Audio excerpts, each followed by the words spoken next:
Bonjour à tous, ravi de vous retrouver comme tous les samedis ou presque pour les news moto de la semaine. Semaine qui, une fois de plus, j'ai envie de vous dire, s'avère assez pauvre en matière d'actualité. Alors je sais pas si c'est les ponts du mois de mai qui bavent sur le mois de juin ou si c'est les constructeurs qui ont un petit peu peur de lancer des news pendant que l'attention est focalisée sur les élections.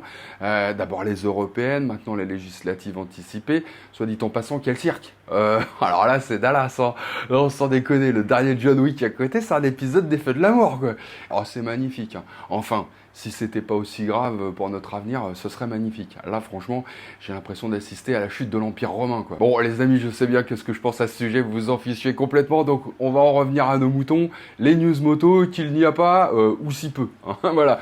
Sauf que je suis tombé quand même sur un super truc, quand même, hein, à l'heure de la vie chère et du carburant qui se vend à prix d'or. Un classement effectué par un site internet japonais sur les motos qui ont la plus grosse autonomie par plein d'essence. Et puis un autre truc sympa, ou pas, vous allez voir. Et hop, c'est parti.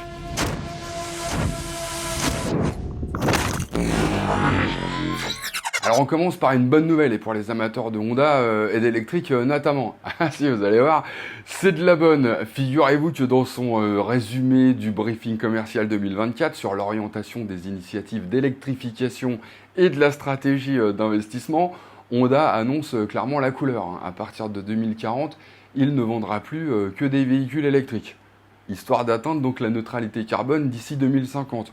Bon, alors je vous épargne tout le blabla sur le côté ça va être super, on va se régaler, va y avoir du sport, c'est super beau, c'est bien conçu, trop bien équipé, et pour que dalle en plus, parce que le prix des batteries, bah, on va gérer, ça va baisser de 35%, parce que, bon, ça c'est bon, hein, ça concerne surtout les voitures en plus. Mais le truc c'est qu'apparemment, dès la fin de l'année, Honda va commencer à proposer des deux roues équipées de leur fameux MPP, hein, le Mobile Power Pack. Une batterie mobile de 10 kg que tu peux te trimballer partout si t'as pas des bras en mousse, hein, voilà.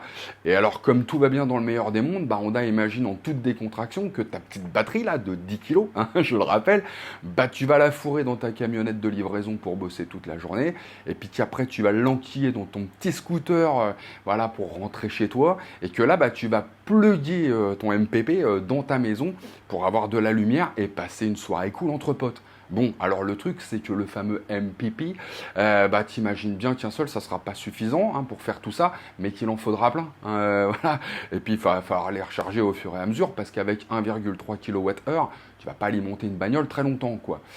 Et même un petit scooter. En fait, celui qui est prévu pour la fin de l'année en comporterait déjà deux, hein. Et la moto prévue d'ici 2026, on est 6 très 4. Et si vous pensez que ça n'a pas d'avenir, hein, et que les carburants traditionnels ne peuvent pas disparaître aussi vite, eh ben sachez que dans les 10 000 milliards de yens prévus pour le développement des véhicules, donc d'ici 10 ans chez Honda, pas un ne sera alloué aux nouveaux carburants plus propres, les fameux carburants de synthèse, un truc qui aurait pu sauver quand même le... Ah, non, hein, parce que la technologie n'est pas mature. Non, tout ira à l'électrique. Alors du coup, je me suis dit qu'il fallait vraiment qu'on profite à fond de nos motos thermiques, hein, et du carburant fossile qui permet de les faire rouler pendant qu'on en a encore. Mais si on peut les faire rouler longtemps sans consommer plus de raison, histoire de ne pas polluer outre mesure et de ne pas se faire plumer à chaque passage à la pompe, hein, eh ben franchement, ça sera pas plus mal. Et ça tombe bien, il y a un site internet japonais, mc-web.jp, qui a fait un classement des motos qui permettent de rouler le plus longtemps possible avec un seul plein. Et quelque chose me dit que vous allez peut-être être surpris. Ouais, ouais. Alors, juste, ils se sont basés sur les données WMTC, qui sont acceptées dans le monde entier, hein.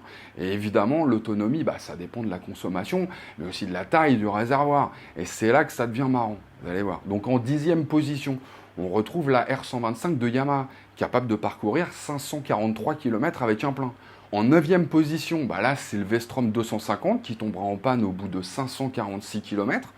La 8e place revient à la Yamaha R15, qu'on ne trouve pas en France, puisque c'est une 150 cm3, qui elle peut faire 552 km avec un plein.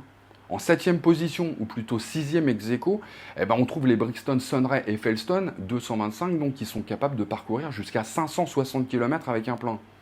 5e, la Benelli TRK 251, 563 km avec ses 18 litres d'essence dans le réservoir.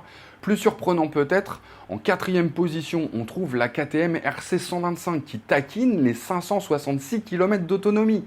Et on attaque donc le podium avec la 3e marche, occupée par les Honda GB350, qui avec leurs 15 litres dans le réservoir peuvent parcourir 591 km. Ça commence à parler. Hein.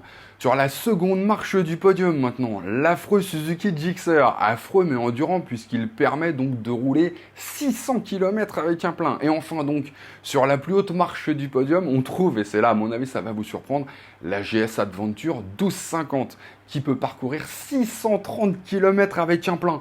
Bon alors c'est vrai, il y a 30 litres dans le réservoir, mais quand même, 630 km en faisant de la ville, de la départementale, de l'autoroute, c'est vraiment pas mal du tout. Je suis pas en train de vous dire qu'il faut absolument en acheter une, hein, surtout que bon, c'est pas donné, mais bon, c'est pas une mauvaise moto non plus. Ceci étant dit, j'ai le sentiment qu'il en manque hein, dans le classement. Je sais pas pour vous, mais moi j'ai le sentiment. D'ailleurs, peut-être même que vous avez l'impression que vous pouvez faire mieux avec votre moto, hein, qu'elle peut faire plus de 543 km avec un plein en somme.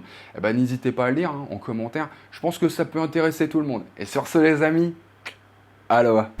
Comment ça, je dois rouler comme un bûcheron? Attends, avec mon 350, je dépasse souvent les 300 km alors qu'Honda annonce une autonomie max de 340 km avec les 11 litres dans le réservoir.